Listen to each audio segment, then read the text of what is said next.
Key 16. The Tower. Pe, transliterated as P, PH, or F, value 80, and as a final letter, 800, means the mouth as the organ of speech. It therefore symbolizes power of utterance. Out of it are the issues of life. North, the direction assigned to Pe, is the place of darkness, of the unknown, of the sun's annual death. On the cube of space, as ordinarily shown in diagrams, it is the side on the observer's left. Mars, the planet attributed to Pe, rules Aries, key 4, the Emperor, and it also rules Scorpio, key 13, death. And it is exalted in Capricorn, key 15, the devil. According to astrologers, the Mars vibration is scientific and is active in sight. It is the force which finds expression in reproduction, and it gives tenacity to the muscles, being thus the basis of all human activity. In its psychological manifestations, it is the destructive, iconoclastic force which tears down the structures of ancient custom and tradition. Its color is scarlet, and the corresponding musical tone is C natural. Grace and sin, or beauty and ugliness, are the pair of opposites attributed by Kabbalists to the letter Pe, because the issues of life, directed by human speech, result in one or the other. Sin, or missing the mark, results in maladjustment and ugliness. Hitting the mark in right action results in the manifestation of beauty. Active or exciting intelligence is the mode of consciousness attributed to Pe. It stirs up activity, sets things going, produces changes, affects transformations. Note, in this connection, that in Key 1, the magician wears a red outer garment. The Tower is one of several titles, among them being the lightning-struck tower, the fire of heaven, and the house of God. It refers traditionally to the Tower of Babel, at which human speech was confounded. When this key is called La Maison de Dieu, or the House of God, the title indicates the exoteric structure of religious belief. Note that the number of this key, 16, digits to 7, the number of the chariot, which refers to speech. The lightning is a masculine symbol. In the Bhagavad Gita, Krishna says, quote, "Among weapons, I am the thunderbolt." End quote. It is interesting to note that when lightning flashes, artificially produced, were photographed at the Westinghouse laboratories, they were shown to be spirals rather than zigzags. This fact may have been known to the ancients, for the Chaldean oracles of Zoroaster speak of the Supreme Spirit as the god who energizes a spiral force.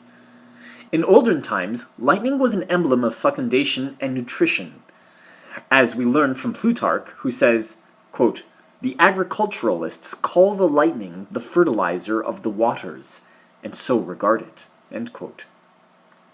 The lightning flash is the power drawn from above by the magician.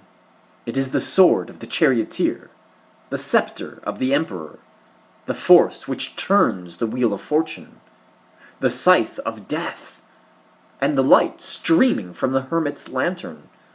It breaks down existing forms in order to make room for new ones. For Kabbalists, the lightning flash is a symbol of the tenfold emanation of the life power. In the BOTA version of Key 16, therefore, the thunderbolt is so drawn that it corresponds to the familiar Kabbalistic diagram of the Tree of Life.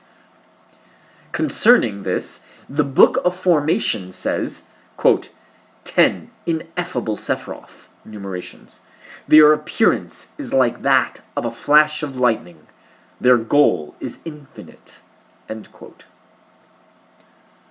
In terms of consciousness, the lightning flash symbolizes a sudden, momentary glimpse of truth, a flash of inspiration which breaks down structures of ignorance and false reasoning.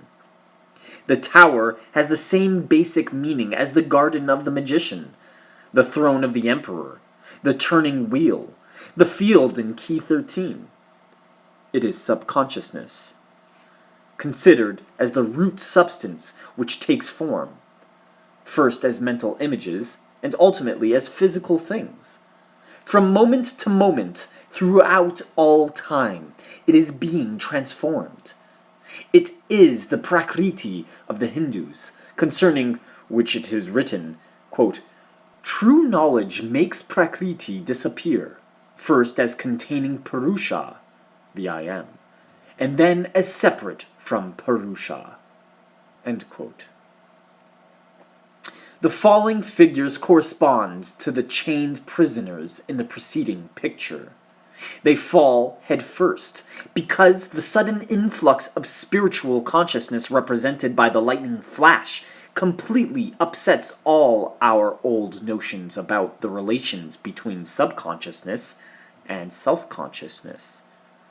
These figures are clothed, and the man wears both red and blue to show a mixture of self-conscious and subconscious activities. Similarly, the woman is shod with red but wears a blue robe. The woman, furthermore, is crowned. In false knowledge, subconscious motives are permitted to dominate the personality. Thus, people excuse themselves for unintelligent action by saying, "I can't help it. That's the way I feel." This domination of personality by emotion and by telepathic invasion through subconsciousness is overcome by right knowledge.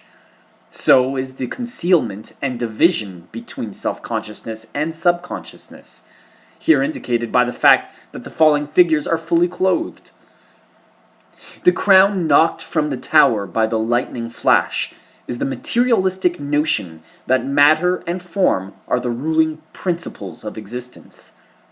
Since crown is a Kabbalistic term relating to the number 1 and to will, this crown refers to the false monism of the materialist and to the false interpretation of will, which makes it something personal, something which may be set against the impulse originating in the cosmic purpose.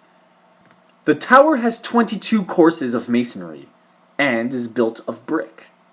In Hebrew, the word for moon and the word for brick is spelt with precisely the same letters, Lamed, Beth, Nun, He, Lebanah, because the white Babylonian bricks resemble moonlight. Bricks are made of clay, and clay is the symbol of Adam. Thus the tower suggests a structure of human speech, because its 22 courses correspond to the number of letters in the Hebrew alphabet. It is reared on a lonely peak and suggests the fallacy of personal isolation, which is the basis of all false philosophy. By contrast with the 22 courses of masonry, 22 Hebrew yods are shown, hanging in the air on either side of the building. These represent the 22 letters of the Hebrew alphabet, and the forces corresponding thereto. 10 on one side of the tower are arranged in the form of the Tree of Life. They also represent the elementary and planetary letters. The 12 on the other side represent the 12 zodiacal letters. They hang in the air to indicate that the forces they symbolize rest on no physical foundation. This picture corresponds to the second stage of spiritual unfoldment, wherein a series of sudden, fitful inspirations lead to the perception that the structure of knowledge built on the foundation of the fallacy of personal separateness is a tower of false science. At this stage, the advancing seeker for wisdom suffers the destruction of his whole former philosophy, for this tower is built upon a foundation of misapprehension. The whole structure is an elaboration of superficial observation, traditional race thought, false reasoning, and an erroneous theory of will.